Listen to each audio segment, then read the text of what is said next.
ಎಲ್ರಿಗೂ ನಮಸ್ಕಾರ. ಮೀಸಲಾತಿ ಹಠಾವೋ ಆಂದೋಲನ ಅಂತ ಹೇಳಿ ಒಂದು ಆಂದೋಲನವನ್ನೇ ಮಾಡ್ತೀವಿ ಅಂತ ಹೇಳಿ ಇವತ್ತು ಸೋಷಿಯಲ್ ಮೀಡಿಯಾದಲ್ಲಿ ಹೆಚ್ಚು ಚರ್ಚೆ ಆಗ್ತಾ ಇದೆ. ಒಂದು ವಿಷಯ ಅಂದರೆ ಮೀಸಲಾತಿಯನ್ನು ತೆಗೆದು ಹಾಕಬೇಕು, ಇನ್ನೂ ಎಷ್ಟು ದಿನ ಮೀಸಲಾತಿ ಬೇಕು ಅಂತ ಹೇಳಿ ಚರ್ಚೆ ಆಗ್ತಾ ಇದೆ. ಹಾಗೆ ಕೆಲವರು ಕೇಳ್ತಾ ಇದ್ದಾರೆ, ನೀವು ಮೀಸಲಾತಿಯನ್ನು ಬೆಂಬಲಿಸ್ತೀರಾ, ಮೀಸಲಾತಿಯನ್ನು ತೆಗೆದು ಹಾಕುವ ಆಂದೋಲನವನ್ನು ನೀವು ಬೆಂಬಲಿಸ್ತೀರಾ ಅಂತ. ಖಂಡಿತ ಬೆಂಬಲಿಸ್ತೀನಿ, ಆದರೆ ಅದಕ್ಕೆ ಕೆಲವೊಂದು ವಿಷಯಗಳಿವೆ. ಅವುಗಳನ್ನು ನೀವು ಒಪ್ಕೊಳ್ಳೋದಾದರೆ ಮಾತ್ರ ಈ ಮೀಸಲಾತಿಯನ್ನು ತೆಗೆದು ಹಾಕೋದಕ್ಕೆ ಖಂಡಿತ ನನ್ನ ಸಂಪೂರ್ಣ ಬೆಂಬಲ ಇದೆ ಅಂತಲೇ ಹೇಳ್ತೀನಿ. ಒಂದು ಚಿಕ್ಕ ವಿಷಯನ ಹೇಳ್ತೀನಿ, ನನ್ನ ಅನುಭವವನ್ನು ಹೇಳ್ತೀನಿ. ನಾನು OBCಗೆ ಸೇರಿದವಳು, ಯಾವುದೇ SC ST ಮತ್ತೊಂದು ಸಮುದಾಯಕ್ಕೆ ಸೇರಿದವಳಲ್ಲ. OBC, ಅದರಲ್ಲಿ ಯಾವ ಜಾತಿ ಅಂತ ನಾನು ಜಾತಿಯ ಮೇಲೆ ನನ್ನನ್ನು ಗುರುತಿಸ್ಕೊಳ್ಳೋದಕ್ಕೆ ನಾನು ಯಾವತ್ತೂ ಇಷ್ಟಪಡೋದಿಲ್ಲ. ಹಾಗಾಗಿ ನಾನು OBC ಅಂತ ಕನ್ಸಿಡರ್ ಮಾಡಿ ಹೇಳ್ತಾ ಇದ್ದೀನಿ. ಇದು ಕೂಡ ಯಾವುದೋ ಒಂದು ಜಾತಿಯ ಆಧಾರಿತವಾಗಿ ಹೇಳಲಿಕ್ಕೆ ಅಲ್ಲ, ವಿಷಯವನ್ನು ಹೇಳಲಿಕ್ಕೆ. ನಾನು OBCಗೆ ಸೇರಿದವಳು. ನಾನು ನನ್ನ ಫೇಸ್ಬುಕ್ ಪೇಜ್ನಲ್ಲಿ ನನ್ನ ಅಭಿಪ್ರಾಯಗಳನ್ನು, ಸಾಮಾಜಿಕ ಸಮಸ್ಯೆಗಳ ಬಗ್ಗೆ ಹಲವಾರು ವಿಷಯಗಳನ್ನು, ರಾಜಕೀಯ ಕುತಂತ್ರಗಳ ಬಗ್ಗೆ, ಅಕ್ರಮಗಳ ಬಗ್ಗೆ ನಾನು ಹಲವಾರು ಪೋಸ್ಟ್ಗಳನ್ನು ಮಾಡಲಿಕ್ಕೆ ಇತ್ತೀಚಿನ ದಿನಗಳಿಂದ ಸ್ವಲ್ಪ ಶುರು ಮಾಡಿದೆ. ಆ ಶುರು ಮಾಡಿದ ತಕ್ಷಣ ಅಲ್ಲಿ ಬಂದು ಹಾಕೋ ಕಚಡಗಳ ಕಮೆಂಟ್ಗಳಂತಲೇ ನಾನು ಹೇಳ್ತೀನಿ. ಅವರ ಕಮೆಂಟ್ ಹೀಗಿರುತ್ತೆ: ಮೀಸಲಾತಿಯಲ್ಲಿ ಪಾಸ್ ಆದವಳು ನೀನು, ಮೀಸಲಾತಿಯ ಏನೇನೋ ಕೆಟ್ಟ ಪದಗಳು ಮತ್ತೆ ಅದನ್ನು ಬಳಸ್ತಾರೆ. ಆಮೇಲೆ ನಿನ್ನಂಥ ಮೀಸಲಾತಿಲಿ ಬಂದವ್ರಿಗೆ ಇದನ್ನು ಪ್ರಶ್ನೆ ಮಾಡೋ ಹಕ್ಕಿಲ್ಲ ಹೇಳ್ತಾರೆ. ಆಮೇಲೆ ಇವ್ರು ತಗೋತಾರೆ ಧರ್ಮ ಅಂತ ಹೇಳಿ. ನಾಚಿಕೆ ಆಗಲ್ವಾ ನಿಮಗೆ? ಈಗ ಹೇಳಿ, ಮೀಸಲಾತಿನ ತೆಗಿಬೇಕಾ? ಮೀಸಲಾತಿಯನ್ನು ಯಾರಪ್ಪನ ಮನೆ ಆಸ್ತಿ ಮೀಸಲಾತಿ ಅಂತಂದರೆ ಏನು? EWSಗೆ ಕೊಟ್ರಲ್ಲ ಮೀಸಲಾತಿ, ಆಗ ಯಾಕೆ ಮಾತಾಡಲಿಲ್ಲ ಯಾರೂ? ಮೀಸಲಾತಿ ಅಂತಕ್ಕಂತಹದ್ದು ಪ್ರತಿಯೊಬ್ಬ ವ್ಯಕ್ತಿ ಸಮಾನವಾಗಿ ತನ್ನ ಬದುಕನ್ನು ಕಟ್ಟಿಕೊಳ್ಳಲಿಕ್ಕೆ ಇರ್ತಕ್ಕಂತಹ ಒಂದು ಅವಕಾಶ, ಅದು ಭಿಕ್ಷೆ ಅಲ್ಲ. ಅದು ಯಾವುದೇ ಜಾತಿಯವ್ರಿಗಿರ್ಬೋದು.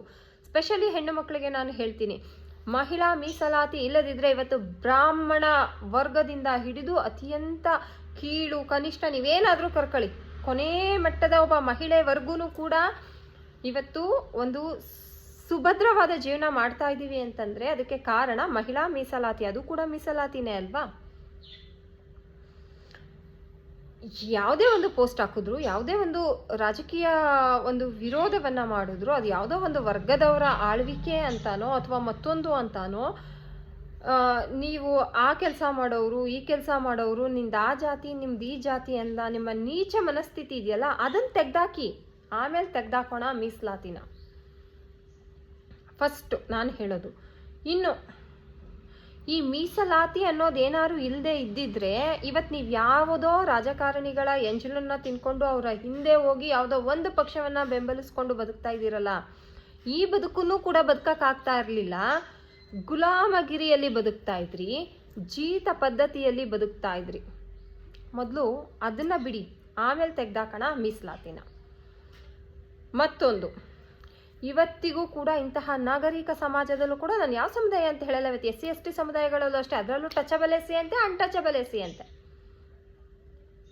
ಆಯಿತಾ? ಅಲ್ಲೇ ಒಳ ಜಾತಿಗಳ ಜಗಳ ಇದೆಯಲ್ಲ, ಅದನ್ನು ಬಿಡಿ ಮೊದಲು, ಆಮೇಲೆ ತೆಗ್ದಾಕೋಣ ಮೀಸಲಾತಿನ. ಯಾರು ಬೇಡ ಅಂದಿದ್ದು? ಮೀಸಲಾತಿಯನ್ನು ತೆಗೆದು ಹಾಕಿದ್ರೆ ಯಾವ ಮಟ್ಟ ಹೇಳ್ತಾ ಇದ್ದಾರೆ? ಏನು ಸಂವಿಧಾನದಲ್ಲಿ ಅಂಬೇಡ್ಕರ್ ಹೇಳಿದ್ದಾರೆ 10 ವರ್ಷ ಆದಮೇಲೆ ತೆಗಿರಿ, 20 ವರ್ಷ ಆದಮೇಲೆ ತೆಗಿರಿ ಅಂತ. ನೀವೇನು ಇನ್ನೂ ಇಟ್ಕೊಂಡು ಕೂತಿದ್ದೀರಾ? ಮೀಸಲಾತಿಲ್ಲೇ ಪಾಸಾಗಿದ್ದೀರಾ. ಅರ್ಹರಿಗೆ ಅನ್ಯಾಯ ಆಗ್ತಾ ಇದೆ, ಖಂಡಿತ ಒಪ್ಕೋತೀವಿ. ಮೀಸಲಾತಿಯಲ್ಲಿ ಎಷ್ಟು ಅಂದರೆ ಅಪಾಯಿಂಟ್ಮೆಂಟ್ಸ್ ಆಗ್ತಾ ಇದೆ, ಅದರ ನಂತರ ಜನರಲಲ್ಲಿ ಎಷ್ಟು ಅಪಾಯಿಂಟ್ಮೆಂಟ್ಸ್ ಆಗ್ತಾ ಇದೆ ಅಂತ ನೋಡಿದ್ದೀರಾ? ಆ ಮೆರಿಟ್ ಲಿಸ್ಟ್ ಬಿಡ್ತಾರಲ್ಲ, ಅದು ಯಾವ ಒಂದು ಮಾನದಂಡಗಳ ಮೇಲೆ ಅಂತ ನಿಮಗೇನಾದರೂ ಗೊತ್ತಿದೆಯಾ? ಫಸ್ಟ್ ಹೋಗೋದನ್ನು ತಿಳ್ಕೊಂಬನ್ನಿ. ಆಮೇಲೆ ಒಂದು ನಿರ್ದಿಷ್ಟವಾಗಿ ಅಲ್ಲಿ ಇರ್ತಕ್ಕಂತಹ ಆ ಮೀಸಲಾತಿ ಪ್ರಮಾಣ ಏನಿದೆ ಅಷ್ಟು ಮಾತ್ರ ಫಿಲ್ ಆಗಿ, ಇನ್ನು ಆ ಜಾತಿ ಅಥವಾ ಆ ಸಮುದಾಯ ಅವರೆಲ್ಲರೂ ಬರ್ತಾ ಇರೋದು ಜನರಲ್ ಮೆರಿಟಲ್ಲಿ, ಅಂದರೆ ಅರ್ಹತೆ ಇರೋರ ಆಧಾರದ ಮೇಲೆ ಆಯಾ ಹುದ್ದೆಗಳನ್ನು ಅಲಂಕರಿಸ್ತಾ ಇದ್ದಾರೆ. ಬರೀ ಮೀಸಲಾತಿ ಮೇಲೆ ಬರ್ತಾ ಇಲ್ಲ. ಇನ್ನೊಂದು ಮೀಸಲಾತಿ ತೆಗ್ದಾಕೋಣ, ನಾನು ಆಗಲೇ ಹೇಳಿದ್ನಲ್ಲ, ಈ ಜಾತಿ ಅನ್ನೋದನ್ನ ಮೊದಲು ತೆಗ್ದಾಕಿ. ಇವಾಗಲೇ ಧರ್ಮದ ಹೆಸರಲ್ಲಿ ನಮ್ಮ ಧರ್ಮದವ್ರನ್ನೇ ನೀವು ಇನ್ಯಾವುದೋ ಧರ್ಮದ ಮೇಲಿನ ದ್ವೇಷಕ್ಕೆ ದೇಶ ದ್ರೋಹಿಗಳನ್ನಾಗಿ ಧರ್ಮ ದ್ರೋಹಿಗಳನ್ನಾಗಿ ಮಾಡ್ತಕ್ಕಂತಹ ನೀಚ ಮನಸ್ಥಿತಿಯವರು ನೀವು ಮೀಸಲಾತಿ ಬಗ್ಗೆ ಮಾತಾಡ್ತಾ ಇದ್ದೀರಾ. ಮೀಸಲಾತಿ ಹಟಾವೋ ಮೀಸಲಾತಿಯನ್ನು. ಯಾವಾಗ? ಎಲ್ರಿಗೂ ಸಮಾನತೆ ಸಿಕ್ಕಾಗ. ಪ್ರಮುಖವಾಗಿ ಮೀಸಲಾತಿನ ತೆಗೆದು ಹಾಕಲೇಬೇಕು ಅಂತಂದರೆ ಅದಕ್ಕೆ ಸಂಪೂರ್ಣ ಬೆಂಬಲ ನಾನೇ ಮುಂದೆ ನಿಂತು, ಅಥವಾ ಎಲ್ಲರೂ ಪ್ರಜ್ಞಾವಂತರೆಲ್ಲರೂ ಮುಂದೆ ನಿಂತು ಹೋರಾಟ ಮಾಡ್ತಾರೆ.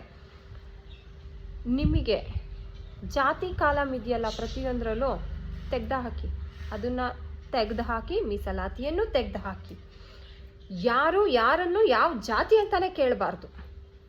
ಅವ್ರಿಗಿಷ್ಟ ಬಂದಿದ್ದು ಕೆಲಸ ಮಾಡಲಿ, ಅವ್ರಿಗಿಷ್ಟ ಬಂದಿದ್ದು ಓದಲಿ. ಶ್ರಮಪಟ್ಟು ಓದಿದವನು ಒಳ್ಳೆ ಉದ್ಯೋಗಕ್ಕೆ ಹೋಗಲಿ, ಶ್ರಮಪಟ್ಟು ಓದೋಕ್ಕೆ ಆಗದೆ ಇದ್ದವನು ತನಗಾಗಿದ್ದ ಕೆಲಸವನ್ನು ಮಾಡಲಿ. ಸಂಸ್ಕೃತವನ್ನು ಕಲಿತವನು, ವೇದ ಪಾರಾಯಣವನ್ನು ಮಾಡಿದವನು ದೇವಸ್ಥಾನಗಳ ಪೂಜೆಯನ್ನು ಮಾಡಲಿ.